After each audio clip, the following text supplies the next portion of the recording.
Hey guys, welcome back to this week's poll here on Comic Relief Cast. I'm your host Jig. And I'm Josh, and this is What Are We Reading? Thank you, I like the way you got that to the point. Yeah, and guys, last week a lot of things came up. We were not able to upload again. Obviously, we do and are regrettable for this, but one of the big things that did come out last week that we did want to go over because we felt to be an injustice to the comic book community as a whole is to not go over, at least briefly, Batman Detective Comics issue 1000 by a variety of writers and artists. We just kind of want to give you our quick opinions and thoughts on this book. Josh, what are some of your quick opinions and thoughts? One, I'm kind of sick of like the short story stuff, but this was actually fitting. I thought this was a really good thing.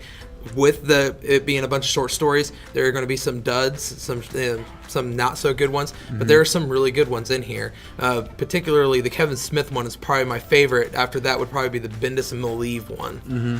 Yeah, I absolutely agree. Those are actually my two favorite ones. Surprisingly, to say that the Bendis one would be one of my favorites, but it was cool to see Bendis and Malieve teaming up again. Malieve does a great job, and then yes, Kevin Smith kind of doing something with the history and background of Batman that we don't see very often, things being addressed and done that it's kind of one of those moments in Batman's mythology where they take something that you know about, but you don't really ever explore it, and he decides to kind of exploit that little kind of lapse in Batman history, and I really like that. Yeah. The one thing with the difference between his story and the other ones that I really like is the fact that all the other stories just feel like for the most part, just a typical Batman story, and that one felt more like a fanboy writing a letter, or like it felt like more like a love letter to detective, is like, hey, I admire you kind of deal, compared to the other ones that just feel like a typical Batman story. Right, and actually to counterpoint to what you said about the this being fitting for multiple stories and stuff, I'm over that idea, and I get it. It's a big landmark issue. You want to get as many notable Batman writers and artists on this book as you can. But it's a book that's not going to ever go up in price. It's been mass-produced. It's not like this is going to be a highly collectible type of book. It is already $9.99. You're already spending a lot of money on this one single issue. What I would like is honestly something that's just one single story. One single story, one writer, one artist, maybe multiple artists, but one writer with a singular vision who gets to write this book and gets to tell a Batman story that really sticks out from the rest. A not typical Batman story. This is what I would have preferred, but I already knew this is what we were going to get, so I'm not going to complain, but that would be my preferred method. That would be my preferred as well. It's just for the short story thing, I think that I hate it when they just put out a bunch of random ones. And that's how this felt. When it becomes like an event, or like a landmark, then that's when you utilize this. A holiday, a landmark, I think that's when you kind of utilize that kind of thing. But just like having a random book just randomly come out that's like $7.99 to $10. But I do prefer, like, if it was more like the Man and Superman that by Marv Wolfman, that would have been better. I would have liked that way more. Absolutely, I completely agree. Or you to do some kind of mini version of the Long Halloween or Hush, like something that's just, it's a condensed version of that.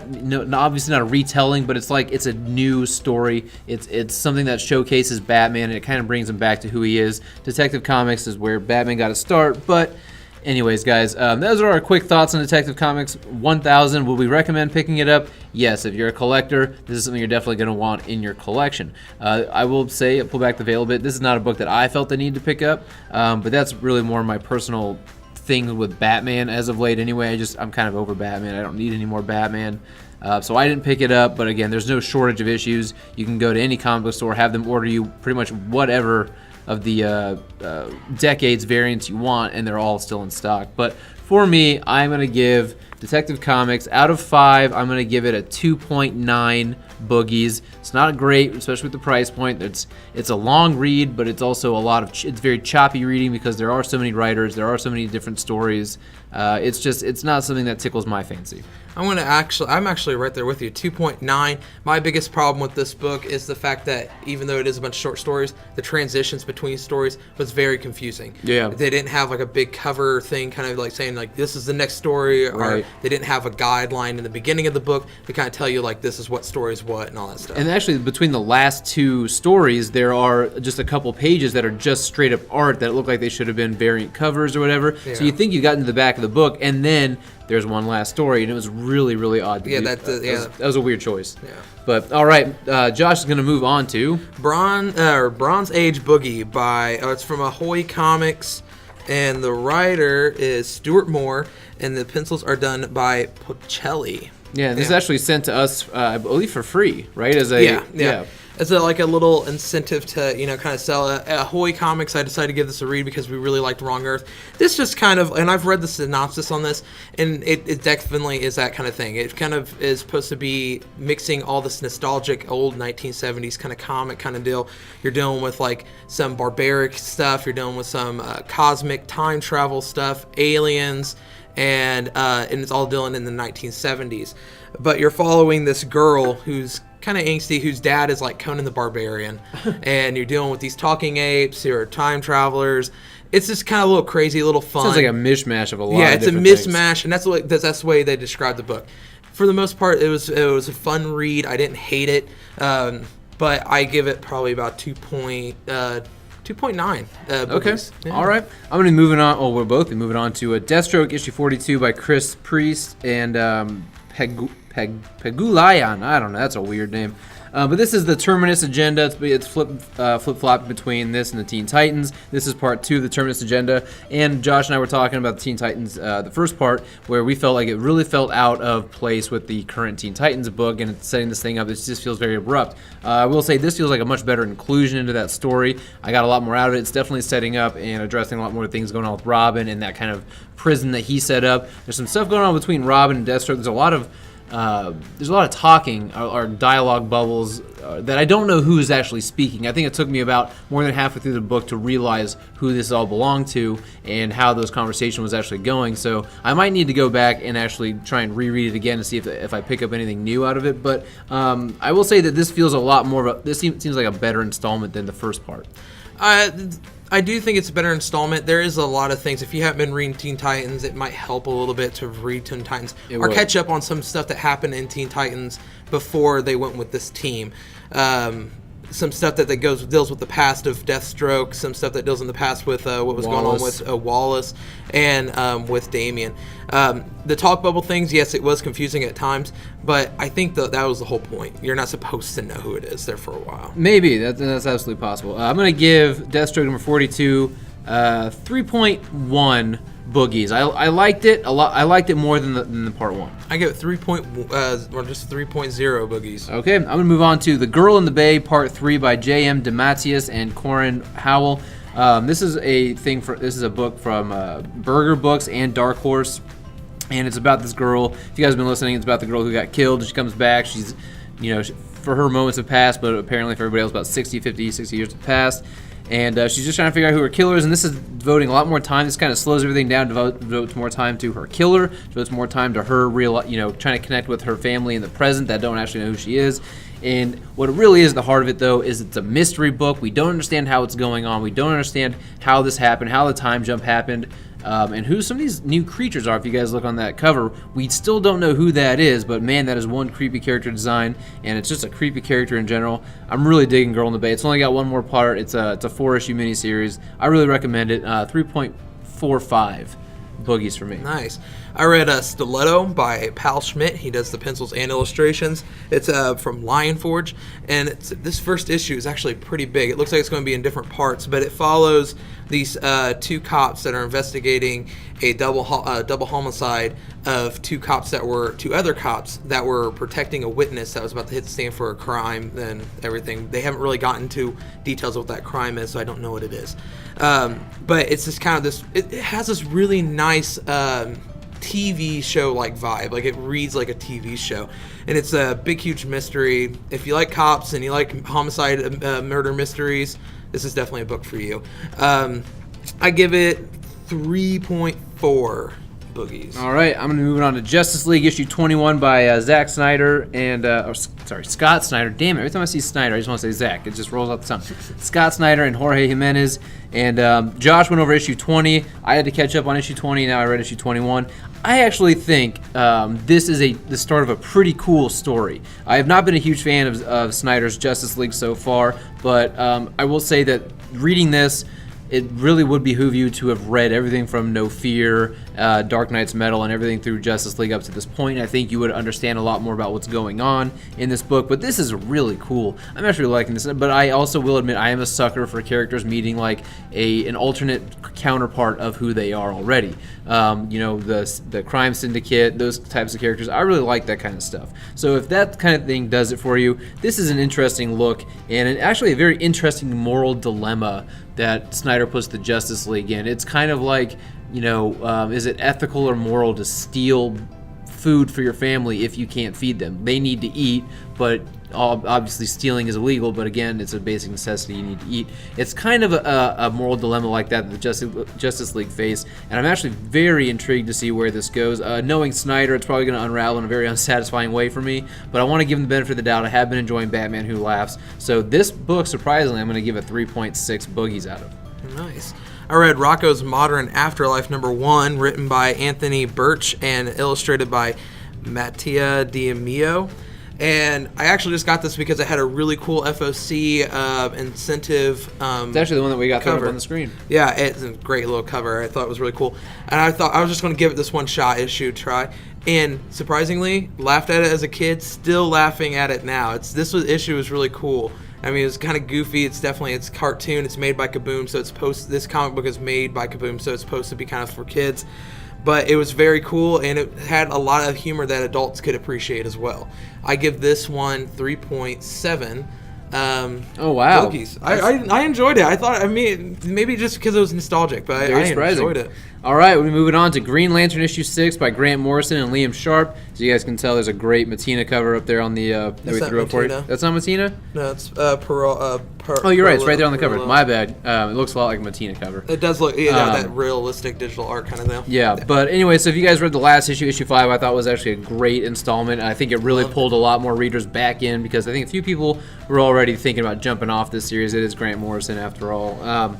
But I think this issue is actually pretty damn good. I think it's a worthy inclusion. I think this all kind of, the whole thing kind of unravels and it settles itself, but it's still keeping the story going in a way. I think, I honestly forgot that in the very beginning of this book, there is this whole element of Hal kind of telling what happened. He's kind of narrating like what happened in the past, and then we kind of catch up to him. It's really easy to forget, and it's really easy to lose track of because this story does feel in those first 3 issues that it's just kind of going all over the place. But I think that this issue wraps itself up nicely in a way, but it's more the mid movie finale kind of thing. It's like the big finale in the middle of the movie. It's not your end finale. This is kind of the wrap up of halfway through, and then I think what we've got going on next is Hal's second half of this journey to kind of complete this overall arch. And I'm actually really enjoyed this one. It had a couple surprises, a couple cool twists and turns, and the very end, it has me very intrigued.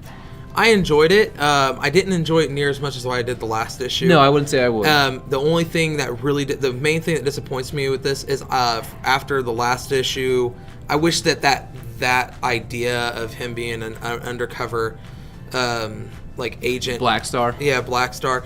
I wanted that to kind of last a few issues. I kind of wanted that to be somewhat of a story arc, and I'm not trying to spoil too much, but I wanted that to last a little bit longer. But too much of a good thing could be a bad thing, I guess. Right? Sure.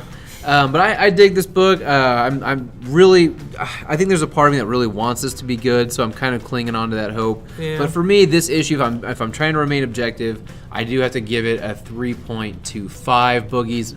But there's a part of me that really enjoyed a few parts that makes me want to go higher. But I think objectively, 3.25 seems fair to me. I will give it 3 boogies. Okay. All right. And the last thing we're going to go over is Female Furies, issue 3 by Castellucci, Mello, and Hi-Fi. And now I know that this book has been met with a lot of criticism online. We don't have very many people here in the shop who are picking it up. It was just kind of a hard sell. And to be honest, we get it, because when we first ordered it, we didn't order a whole lot of them thinking, okay, this is not a book that we're even interested in. How are we going to try and peddle it? But, we always try and read issue 1s.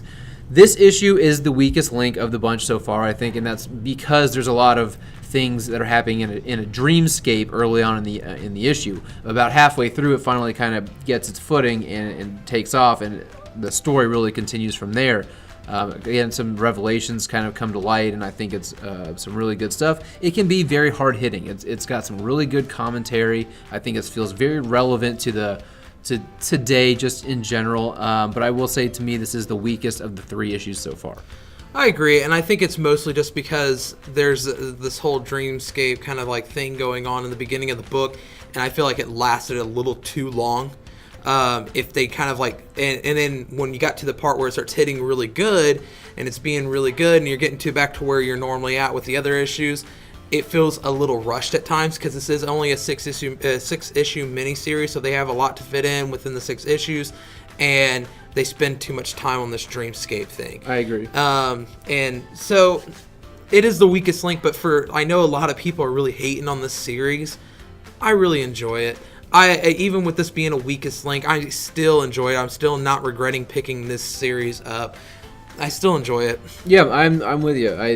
It's a series that I'm enjoying. I actually look forward to reading. This is one of the things I left last for me to read because I always enjoyed this book. And yeah, that first half, a little slow going, maybe a little confusing at times, but overall, I think it's enjoyable. And if you guys aren't picking up Female Furies, I will say if you've read it and you don't like it, I completely understand. If you haven't read it, I'd say give issue 1 a try, see how you feel about it, even if you need to just get the digital download for cheap.